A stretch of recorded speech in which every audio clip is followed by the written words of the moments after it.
Hi, and welcome back to 49 Unbeaten, the official ArsenalVavel podcast. No, we haven't uploaded the same video twice.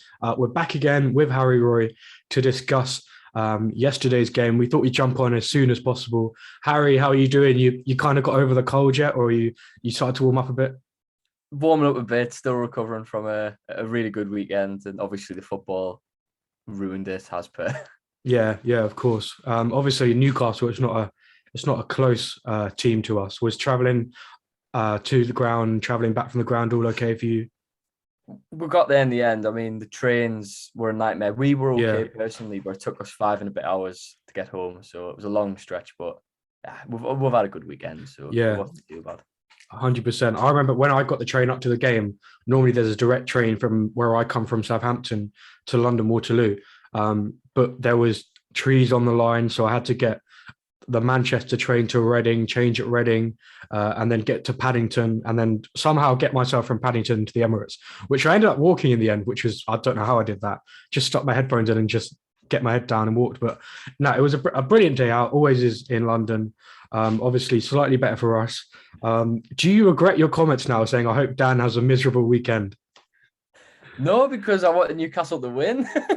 Yeah, of course. Yeah. No, obviously, let's get into the game. Newcastle at the Emirates, 2-0 to the Arsenal.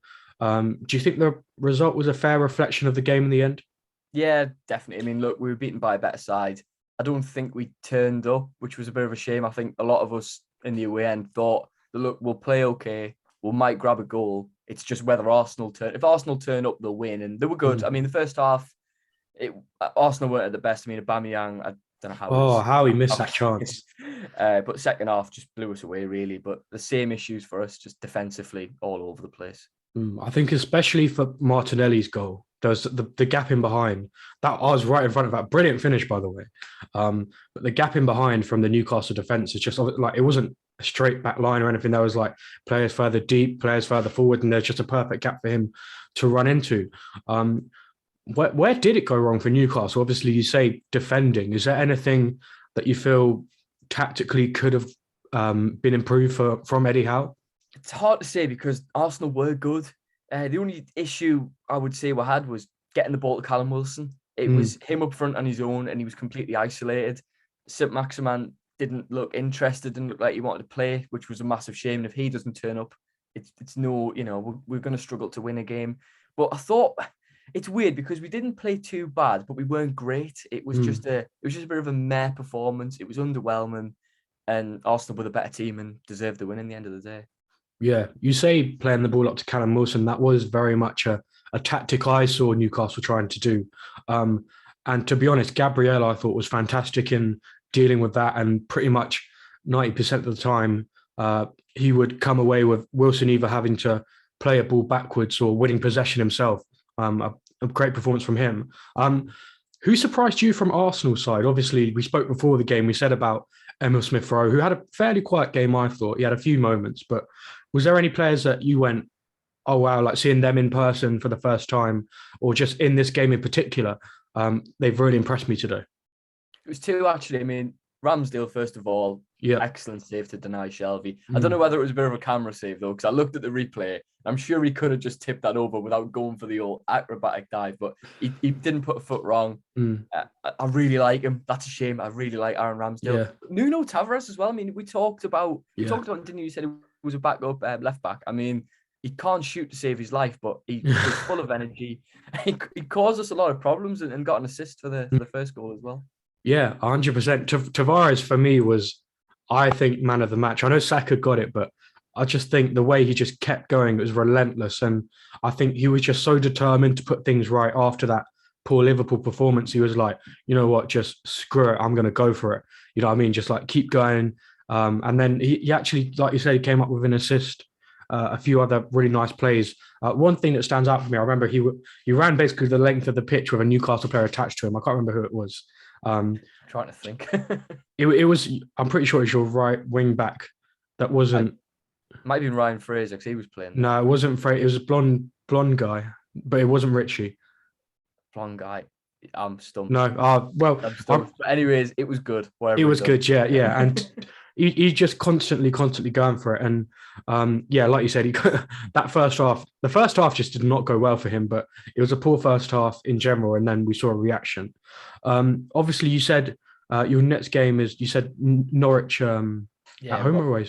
we've got two big games. We've got two big home games up next. It's Norwich on Tuesday and then Burnley on Saturday. And it's got to be 6 out of 6 for us, to be honest, Dan. I mean, if they don't win both of them games, I think they're done. I think they're relegated.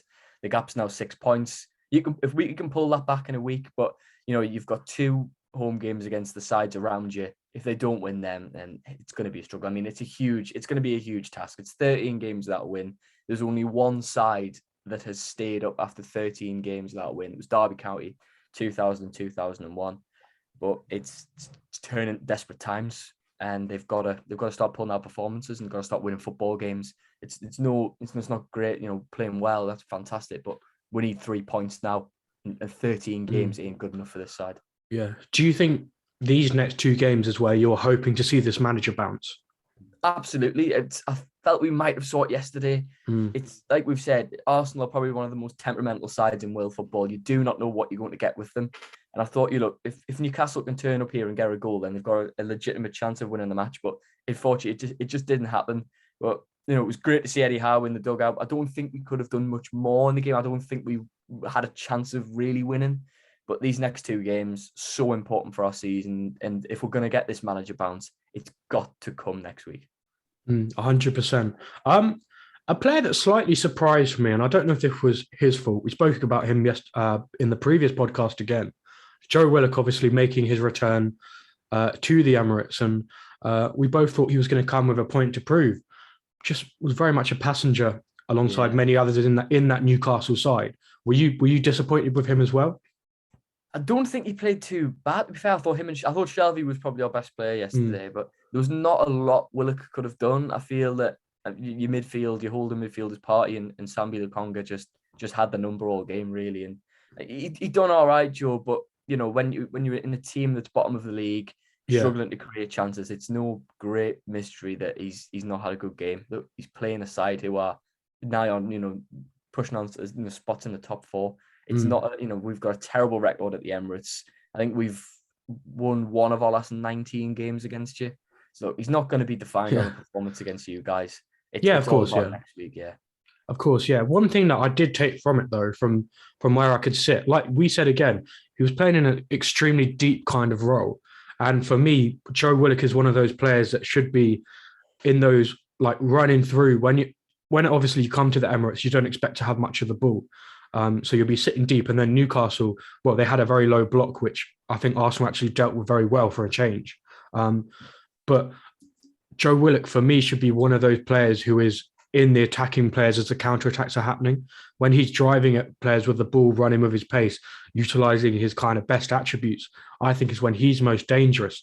Do you feel like obviously it's still really early days and you can't make many judgment calls at this point, but do you think like if Joe Willock does get played in a deeper role, he could be wasted in that kind of position? Absolutely. And the issue that Eddie Howe's got at the minute is, and everyone knows this for Newcastle, it's all about getting to January. Look, Eddie Howe plays a 4-4-2 or a 4-1-4-1. We've said this countless times. He's currently playing with this back five and sticking with this back five simply because the defence is not good enough. We've got to compensate all over the pitch, and that is why Willock's playing in a deeper role. It's just because the defence is so poor. And hopefully, if we do get to January and we're somewhat in the mix, we can bring in some better players. And I think you'll go to that back four, and that's only going to help Willock. Look, at the minute, they're all being sacrificed. I mean, look, we had Ryan Fraser playing as a wing back yesterday. He's 5'4" and a left winger. He's playing right back. We're in a dire situation, Dan. So that's why Willock's playing that position. It's got nothing to do with Eddie Howe being tactically inept. It's simply because the defense is rubbish. Yeah, no, I hear that, and hopefully wishing you the best for the rest of the season. Apart from when we visit St James's Park, of course. Wishing you the best for that. Just a few other little things to touch upon from the game. Should you have had a penalty? Yes, I thought the referee was a disgrace all game. To be fair, it was a rotten performance. I honestly wouldn't be surprised if he had an Arsenal shirt on underneath his referee's top yesterday. The Wilson one I thought was a dive, to be fair. I don't think it was a penalty, but the one I think was on Ødegaard in the box. Watched that back. That was a penalty. But there's a few other little things as well. We were obviously it was 2-0 down. Almiron came on, and Thomas Partey had his arms around him, pushed him to the ground, and the referee just waved it away. Hey, I think I remember that one, and I remember sitting there thinking, "Oh, what have you done there, Thomas?" And then the referee just played on. I was like, "You know what? I mean, fair enough, bring it." But again, alternatively for the balance 1-for-1, Gabriel Martinelli in the last kind of minutes, and was it Shaw? Lascelles. Lascelles. He shoulder into the face. You know what I mean? Like I was right in front of that, and I could not believe that wasn't given. But there again, I guess you know, I mean, just on another day, the game was won at that point. But I mean, I must say there was quite a few Newcastle fans who probably want the penalty there, just so Lascelles got sent off. Yeah, it wouldn't be sent off if he gave the penalty, would he? Like you don't get. He was on a yellow though, wasn't he? Oh, was he? Okay. Yeah, okay. He's suspended for the next game. But I mean, Lascelles, he's the captain of the side, but he's got to start leading by example. For the first goal, he's got his hands up, wanting offside, and he's just let Saka score. Let VAR deal with that. Do your job, because if there is an offside or anything like that, VAR is going to rule it out. Putting your hands up.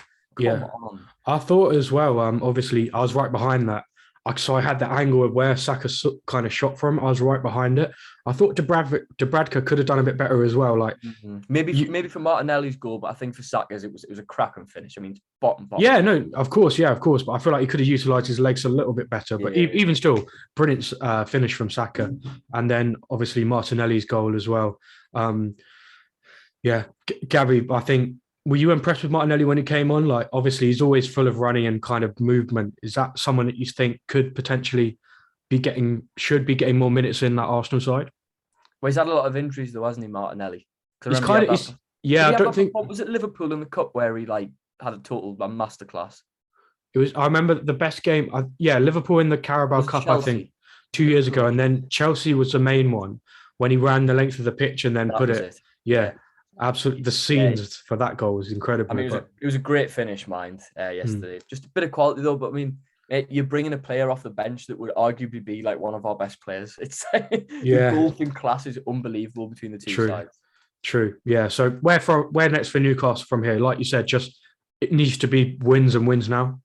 They've got to start winning football games, and they've got to stumble away into January and just hope they're not cut adrift, because it could change the transfer strategy massively. Look, if they get themselves into January and they're somewhat in the mix, if they're 3-2 points away from 17th or 16th, they'll bring in players, and I think they'll stay up. But if they're 10, 12 points adrift, then it's all got to be about getting ready for the Championship, and that is going to change everything in terms of recruitment. Look, St. Maximan's probably going to leave. I think they'll keep everyone else. I think Wilson will stay. But obviously, you're not going to be able to attract those Premier League players who are in those like upper mid-table teams and make them come to you, because they're not going to come and play Championship football. So everything can change. It's a very, very important Christmas period coming up for Newcastle. They're going to need. I think they need 4 or 5 wins, and that's going to be difficult. I was going to ask you who obviously you said defenders is a must and a massive priority, but how many positions and what kind of caliber of players is needed to keep this Newcastle side up?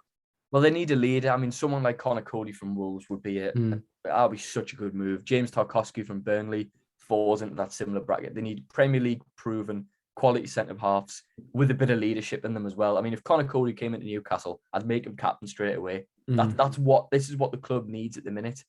But a part of me feels that if they're cut adrift, they're just gonna let's just write this season off and prepare for next season. Because the Championship, it could be a lot of fun, but they've got to get it right. It could be a lot of fun, but I think a lot of people want to see the richest club in the world football playing at Rotherham next season. Did you appreciate some of the chants? Obviously, I'm not going to repeat them, but did you hear that you're rich and you're... We were singing it. Were you? Singing it ourselves. There's always some good banter at football games. Yeah. Just on Arsenal though, for you, where do you think Arsenal can go this season? Where do you expect them to finish in this Premier League table? Well, before the season started, I mean, I've looked at my Premier League predictions and on the most part, horrific. But I said that Arsenal would finish 5th. And the main reason was that, look, you spent well in the summer. I think you spent more than any other Premier League side. I think the most in Europe. You don't have Europe to contend with. So you're writing off, probably about 10 to 15 games. That's only going to help you in terms of look, you don't have the squad depth of a Chelsea and a Man City. Of course you don't. But you can prioritize the Premier League, prioritize the cups, and you can have a good run at it. And we're seeing the fruits of that now. I don't think you'll get top four. You might finish fourth, but I think certainly Europa League for Arsenal this season. For you, though, what would you class as success for Arsenal this season? Would you snap your hands off Europa League now? I think for me, I want to see us finish top five. Anything higher than top five is a bonus. But I think for Arteta to keep his job, which he's not going to get sacked. He's not going to be going anywhere, in my opinion. But for Arteta to keep his job, I think just improvement from last season. So we need to be back in Europa League. But I think Champions League I think we'll be competing for the Champions League places. But if we get there, that's another question. But yeah, like I said, it's just need to see improvement from last season. Harry, just a final word. Sum up your day out. Well, your couple of days out in London in a couple of words. What did you make of the whole time? Did you have a good time?